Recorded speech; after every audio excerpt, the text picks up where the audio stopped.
नमस्कार दोस्तों, मैं परिणय प्रसून। स्वागत है आपका कहानी सुनेंगे में।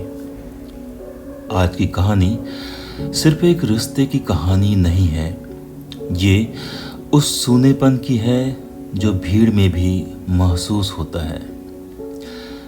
ये उस प्रेम की है जो शब्दों से परे होता है, और उस दुख की भी जो कभी बोला नहीं जाता है।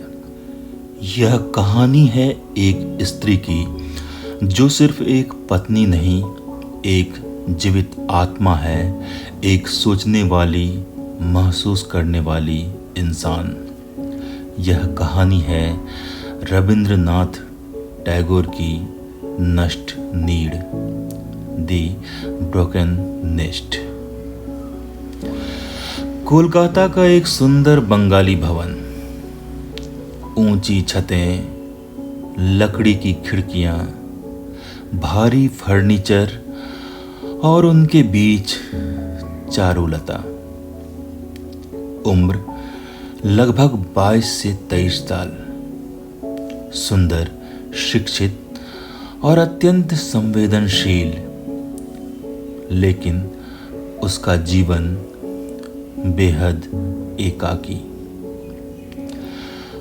उसका पति भूपति एक प्रगतिशील विचारों वाला आदमी था।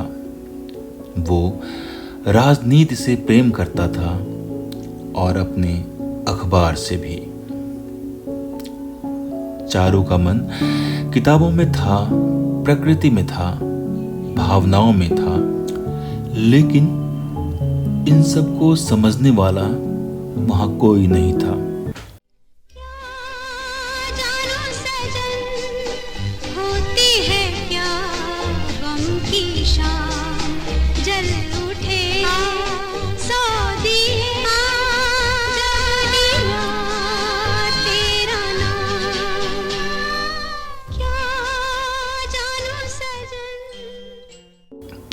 भूपति उसे प्यार करता था, लेकिन उसे देख नहीं पाया।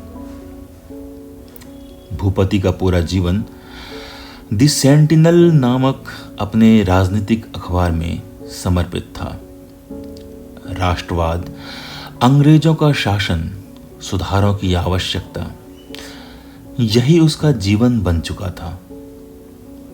घर उसके लिए मानो केवल एक विश्राम गृह था, जहां खाना खाया जा सकता था और सोया जा सकता था।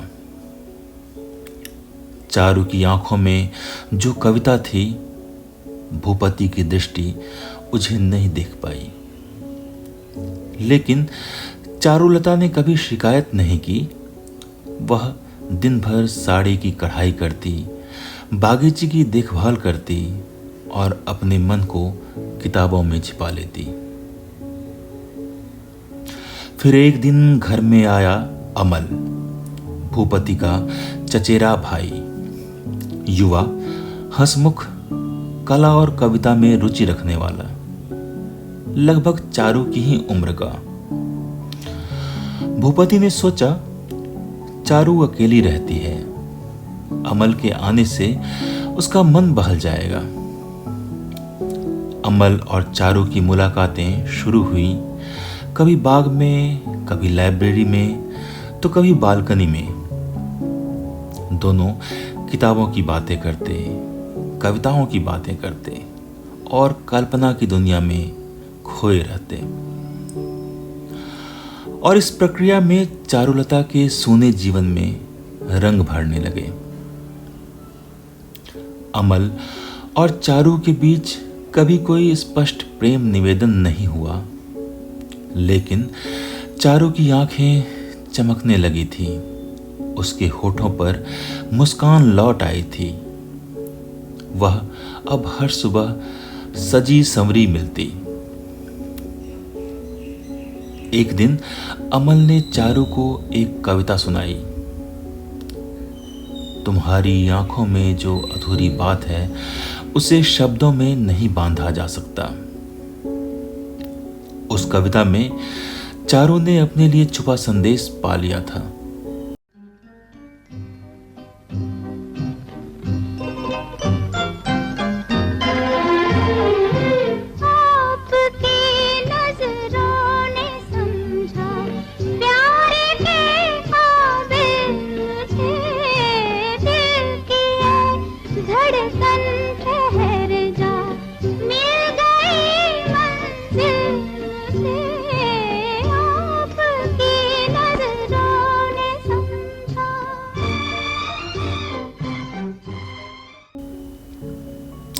अमल भी भावनात्मक रूप से जुड़ता जा रहा था चारुलता से, लेकिन वह समाज की मर्यादा और उसकी सीमा समझता था। वह जानता था कि भूपति उसे छोटे भाई जैसा मानता है। एक दिन चारू ने अमल को एक माला दी, वो माला जिसमें हर मन का उसके अनकहे प्रेम की साक्षी थी। अमल की आंखें भर आई। उसी रात उसने निर्णय लिया, वह अब इस घर में नहीं रहेगा, यहाँ से चला जाएगा। अगली सुबह अमल चला गया, बिना अलविदा कहे, बिना किसी वचन के। चारू उस दिन दरवाजे पर बैठी रही, आंखें हर आहट पर टिकती और हर उम्मीद पर टूट जाती। उसे विश्वास नहीं हो रहा था कि अमल चला गया। वह माला अब सिर्फ एक स्मृति बन चुकी थी। चुपके चुपके रात दिन आंसू बहाना याद है। चुपके चुपके रात दिन आंसू बहाना याद है। हमको अब तक आशिकी का हो ज़माना याद है। भूपति को जब यह सब पता चला, वह टूटा नहीं बल्कि बिखर सा गया। उसे चारू या अमल पर क्रोध नहीं था, क्योंकि उसने खुद कभी चारू के मन को जानने की कोशिश ही नहीं की। वह जानता था यह केवल प्रेम त्रिकोण नहीं था, यह एक स्त्री की आत्मा की प्यास थी जिसे वह कभी बुझा नहीं पाया। वो शाम कुछ अजीब थी, ये शाम भी अजीब है।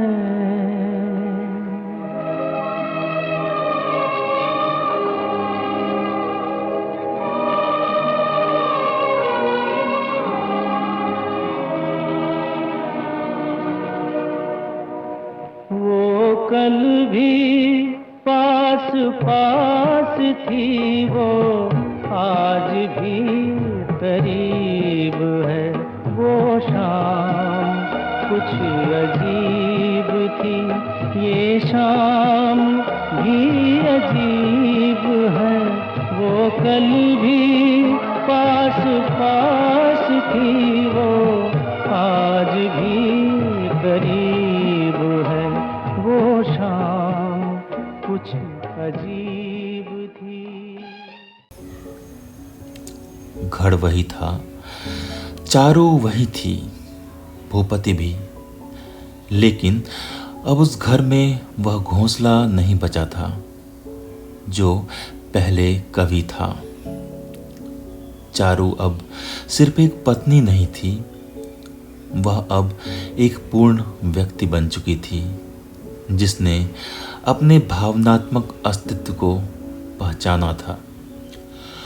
और भूपति, वह अब एक ऐसे व्यक्ति में बदल गया था जो अपने खोए हुए रिश्ते की राख में अपने अपराध बोध को ढूंढ रहा था। नष्ट केवल एक कहानी नहीं है, यह एक आईना है जिसमें आज भी हजारों चारुलताएं अपनी परछाई ढूंढती हैं। यह कहानी हमें सिखाती है कि रिश्ते केवल साथ रहने से नहीं बनते, उन्हें समझने, महसूस करने और समय देने से बनते हैं। धन्यवाद।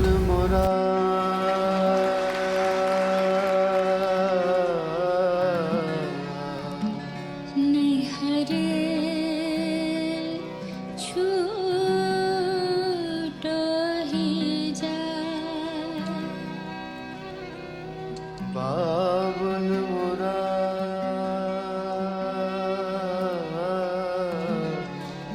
नैहरे छूटो ही जाए, बाबुल मोरा बाबुल मोरा